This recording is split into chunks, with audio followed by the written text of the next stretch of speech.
नमः शिवाय। मैं हूं ज्योतिर्विद पंडित दीपक दुबे और उपस्थित हूं आपके साथ शुक्र के गोचर के प्रभाव को लेकर। शुक्र जो है वो मकर राशि में गोचर कर रहे हैं। 12 फरवरी से लेकर 7 मार्च तक यहाँ बने रहेंगे।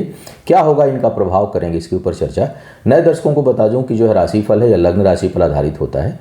चंद्र राशि नामाक्षर सूर्य राशि को आधार ना माने, बल्कि अपनी लग्न राशि को आधार माने। दूसरा, सामान्य आधार पर होता है। कोई विशेष परिस्थिति हो तो कुंडली का विश्लेषण कराना चाहिए। गोचर का प्रभाव तभी अधिक पड़ता है जब उस समय वह ग्रह, जिस ग्रह का गोचर हो रहा है, वह गवर्निंग कंडीशन में हो, कहीं ना कहीं उस समय उसका प्रभाव अधिक चल रहा हो। वही नियंत्रण करने वाला अगर ग्रह होगा तो उस भाव से संबंधित प्रभाव आपको अच्छा, बुरा या मध्यम मिल सकता है। हालांकि कई ग्रहों का प्रभाव होता है तो अंतर प्रत्यंतर में किस तरह की संभावना, इसीलिए मैं हमेशा बोलता हूं कि केवल राशिफल पे भरोसा नहीं करना चाहिए। राशिफल सामान्य ही होता है, केवल गोचर सामान्य क्या यहाँ पर आने का प्रभाव होगा, अगर वही गवर्निंग होंगे तब जा करके मान्य होगा, अन्यथा प्रभाव बहुत कम पड़ता है। तो इसलिए कोई बहुत अच्छा हो तो खुश होने की जरूरत, या कुछ नकारात्मक सुने तो उससे नकारात्मक विचार लाने की आवश्यकता नहीं है। न्यूट्रल रहिए, समझने की कोशिश करिए, देखिए और उसके हिसाब से आप निर्णय लीजिए। क्षमा करिएगा। 12 फरवरी से 7 मार्च तक यहाँ रहेंगे। यहाँ पर इनका जो गोचर हो रहा है वो कुछ समय तक यह मंगल और बुध के साथ भी रहेंगे। मंगल, बुध और शुक्र की युति जो है वो बौद्धिक, सामान्य में बात कर रहा हूँ, बौद्धिक मामलों में, व्यापारिक निर्णयों में काफ़ी अच्छी मानी जाती है। क्योंकि यहाँ पर मंगल के कारण तेजी, शुक्र के कारण चतुरता और बुध के कारण बुद्धि का संतुलन, तीनों का प्रभाव रहता है। तो अगर ऐसे लोगों का ग्रह का कॉम्बिनेशन कहीं दशम, एकादश, पंचम ऐसे जगहों पे टकरा जाए तो अद्भुत बौद्धिक क्षमता देखने को मिलती है। नकारात्मक प्रभाव बुध, शुक्र और मंगल एक साथ हो। हालांकि मंगल मकर राशि में उच्च के होते हैं, इसलिए मंगल मजबूत होते हैं, लेकिन बुध, शुक्र और मंगल का अगर जो डिग्री है वो काफ़ी अगर नज़दीक हो और कहीं लोअर पार्ट में टकरा जाए, छठे, सातवें, अष्टम में, तो कई बार, अगर डिग्री जरूर बहुत महत्वपूर्ण होती है, डिग्री देखना पड़ता है। शुक्र और मंगल की अगर डिग्री मजबूत ना हो तो ऐसी स्थिति में जो है वो नपुंसकता जैसा दुर्योग भी बन जाता है। तो बुध, शुक्र और मंगल की युति पुरुषत्व के लिए ठीक नहीं है, ये बहुत अच्छा नहीं माना जाता। और अगर मंगल शुक्र मजबूत भी हैं तो भी कुछ न कुछ प्रभाव बुध के कारण यहाँ निगेटिव पड़ जाता है। लेकिन यह बौद्धिक क्षमता के लिए, करियर के लिए, धन के लिए, निर्णय शक्ति के लिए जबरदस्त योग जो है वो बनाता है। अगर ऐसा प्रभाव ग्रह का लोगों के कहीं पंचम या एकादश से टकरा रहा हो या लग्न से टकरा रहा हो तो क्विक और सही डिसीजन लोग लेते हैं और बोल्ड होते हैं। जो निर्णय लेंगे उस पर टिके रहेंगे, बदलेंगे नहीं जल्दी, क्योंकि निर्णय क्षमता अद्भुत होती है ऐसे लोगों की, और एक उद्योगपति का गुण बनाते हैं। तो कुल मिलाकर के अब देखना ही होता है कहाँ पर कैसे बन रहा है परमानेंट कुंडली में योग। मैं परमानेंट कुंडली की बात कर रहा हूँ, टेम्पररी होगा तब वो कहाँ से गुण पैदा होगा। तो जो नैसर्गिक गुण है वो अगर परमानेंट कुंडली में ऐसे योग हो तो जरूर देखने को मिलता है। अब आइए आते हैं मुद्दे पर कि क्या होगा प्रभाव शुक्र का इस राशि परिवर्तन का। शुक्र मेष वालों की बात करते हैं। मेष लग्न वालों के लिए दूसरे भाव के और सप्तम भाव के स्वामी हैं। गोचर में अभी आपके दसम भाव में आ रहे हैं। तो दसम भाव में शुक्र भी काफ़ी प्रभावशाली माने जाते हैं और अच्छा परिणाम देते हैं।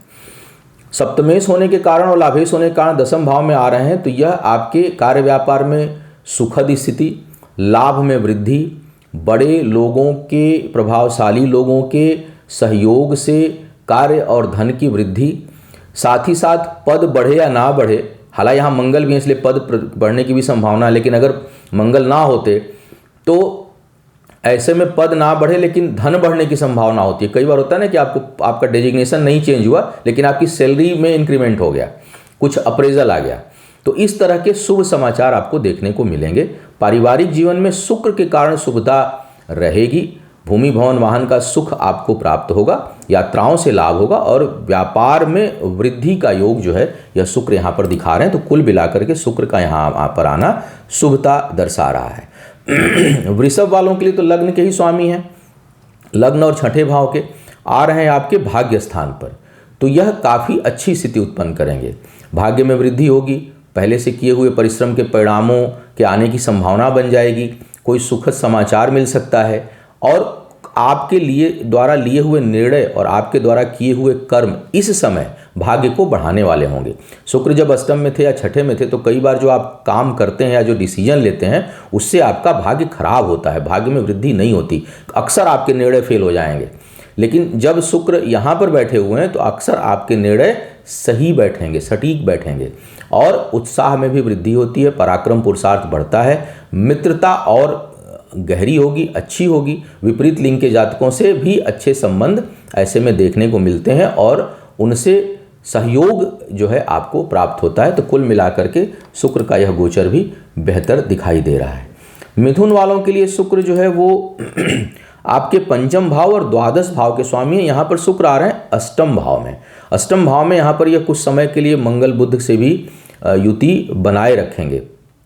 ऐसे कंडीशन में लिए हुए निर्णय तो सुखद होंगे, लेकिन स्वास्थ्य के ऊपर धन खर्च होने की संभावना बनेगी। सेहत का ध्यान रखिएगा और किसी के परमानेंट कुंडली में यहाँ पर शुक्र हों तो उनको जरूर थोड़ा सा अधिक विश्लेषण करने की आवश्यकता है, क्योंकि इस मामले में थोड़ा सा यह कठिनाई उत्पन्न करेंगे। धन के बचत के लिए भी यह स्थिति ठीक नहीं है। लेकिन हाँ, संतान से सुख की स्थिति और जो है वो लिए हुए निर्णय, बेहतर मानसिक शांति और इसके साथ साथ शिक्षा प्रतियोगिता में सफलता और आपके द्वारा जो आप डिसीजन लेते हैं उससे आपको लाभ मिले, इसकी संभावना अच्छी बनती है।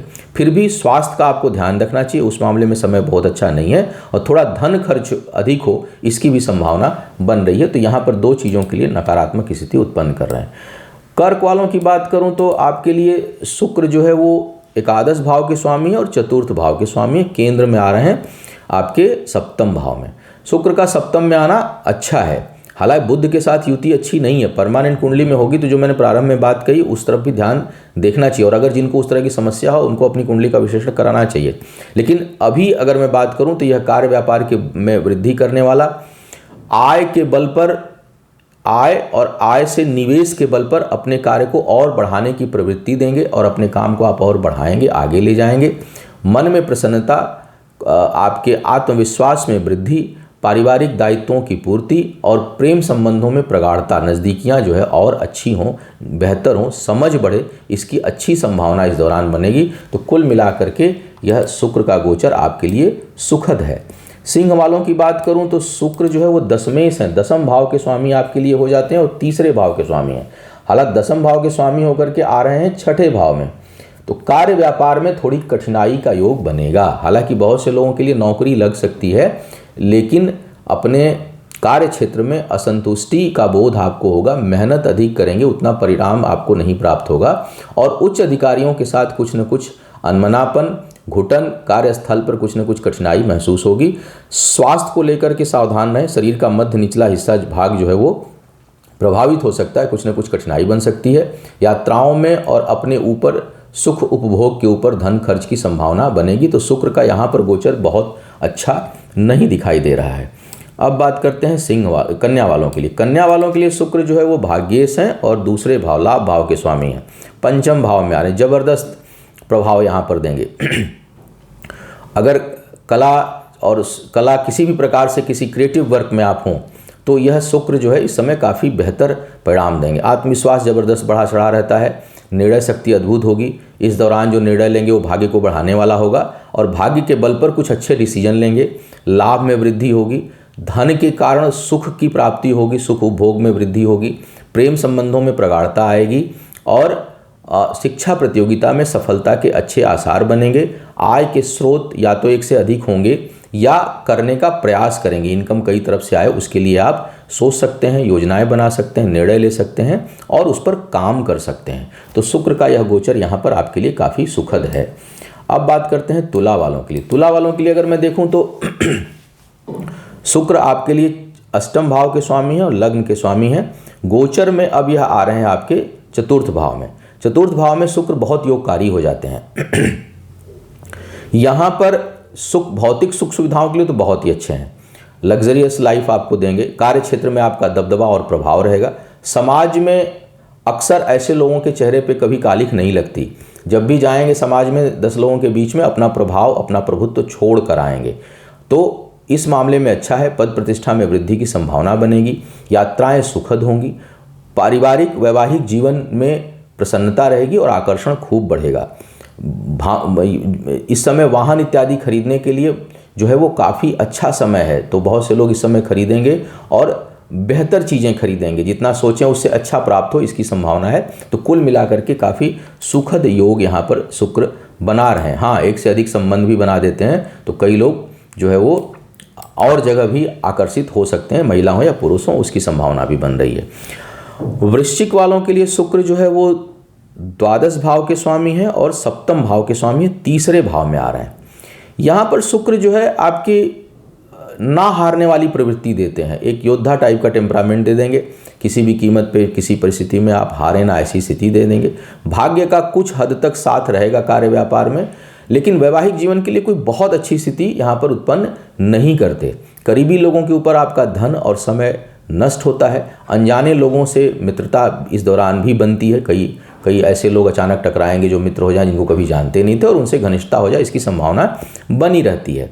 व्यापार में आप दूसरे की, अपने पार्टनर की अधिक मदद करेंगे, उसकी अपेक्षा आपको उतनी मदद ना मिले, इसकी संभावना बन रही है। तो कुल मिलाकर के शुक्र वृश्चिक वालों के लिए यहाँ पर मध्यम परिणाम देते हुए दिखाई दे रहे हैं।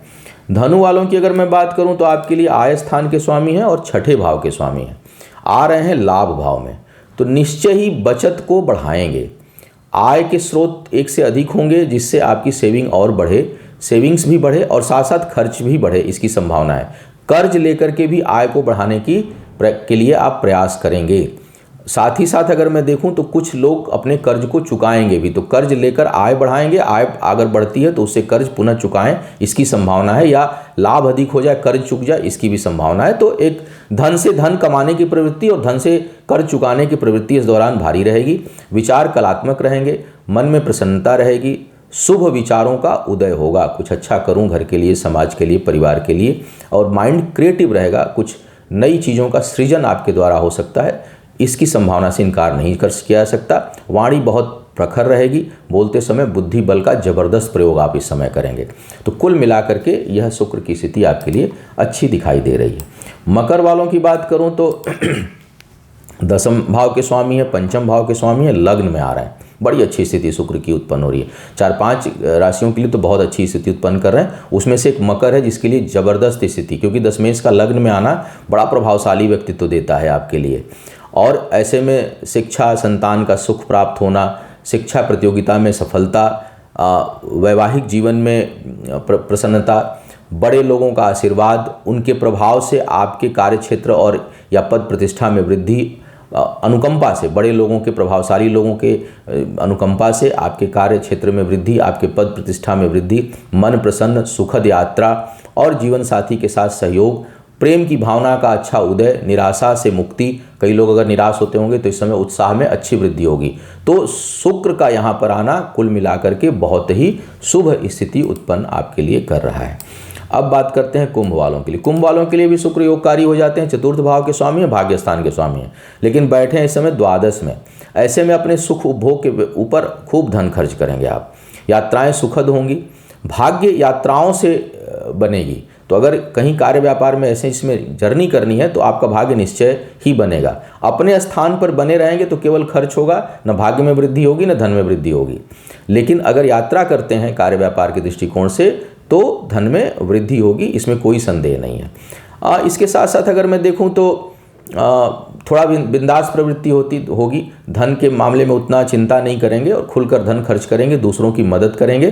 कुल मिलाकर के ठीक स्थिति यहाँ पर बनी हुई है। थोड़ा कर्ज लेकर के अगर परमानेंट कुंडली में हो तो कई लोग कर्ज लेकर के भी बहुत आनंद लेने लगते हैं जीवन में, कई लोग अय्यासी की हद तक चले जाते हैं। अगर ऐसी प्रवृत्ति परमानेंट कुंडली में हो अगर हो तो थोड़ा सा बचने की सलाह भी दे रहा हूँ।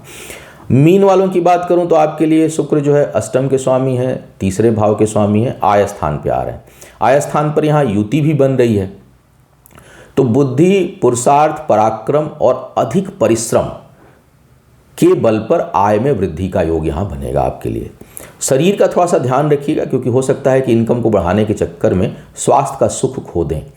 तो यहाँ पर आपको सावधान रहना है कि कहीं स्वास्थ्य से समझौता तो नहीं कर रहे हैं धन कमाने के चक्कर में, क्योंकि अगर परमानेंट कुंडली में ऐसी स्थिति है तो ऐसी प्रवृत्ति रहती है कि हम शरीर को शरीर नहीं समझते और हाय धुन जितना पैसा आ जाए जितना कमा ले, इस तरह की प्रवृत्ति जन्म ले लेती है।